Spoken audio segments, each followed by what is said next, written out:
peut pas. Moi, j'ai jamais réussi à arriver à l'heure et à partir avant, quoi. Je suis tout le temps arrivé avant. Donc on subissait la pression qui montait, mais j'aimais bien, moi.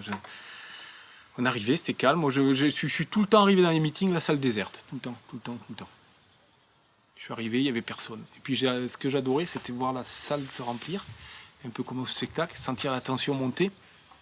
Justement, avec les autres, se tirer la bourre, par où il va entrer, par où il va sortir. Il sera avec lui, il sera avec elle, et nanani, nanana. Et comment ça va se passer? Les mecs, ils vont être cool, ils vont pas être cool.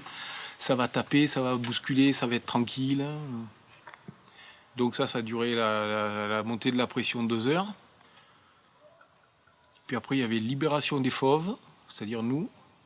Et pendant 35 secondes, ça castagnait pour faire une photo pourrie.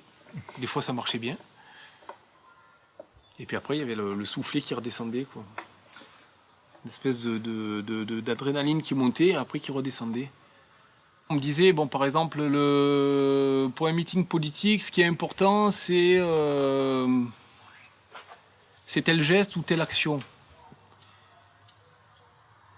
Et moi, je trouvais que c'était pas ça, quoi. Je trouvais que ce qui était important, c'était aussi le mec qui attend à côté et qui s'emmerde pendant que l'autre est en tribune et se prend pour le dieu, quoi. Et donc je trouvais que c'était plus intéressant de montrer les deux en même temps, qu'il y en a un qui fait des discours et celui qui est dessous qui s'emmerde. En fait, de faire les à côté, ça permettait d'avoir une ouverture large sur tout, quoi. Et de ne pas être réducteur en disant de résumer un événement à ça, quoi, à un petit point, un petit truc. T'as un corbeau qui passe. Et du coup, ça aussi, voilà, c'est à côté. De faire les petits trucs comme ça autour, c'était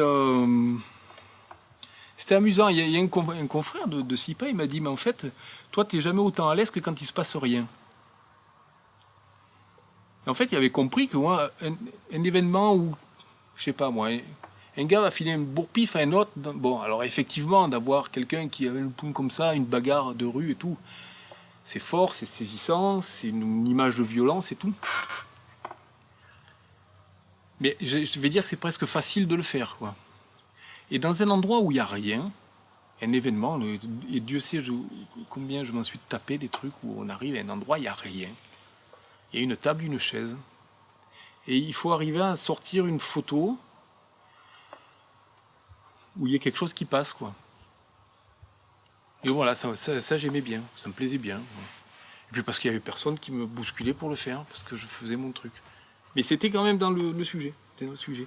Après, c'est vrai que si j'avais le mec qui avait le coup de poing dans la figure, ben, j'étais content aussi. Je vais pas faire la fine gueule, quoi, la fine bouche.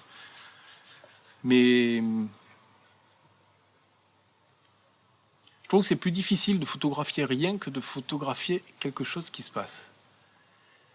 C'est plus difficile de photographier le vide que de photographier le plein.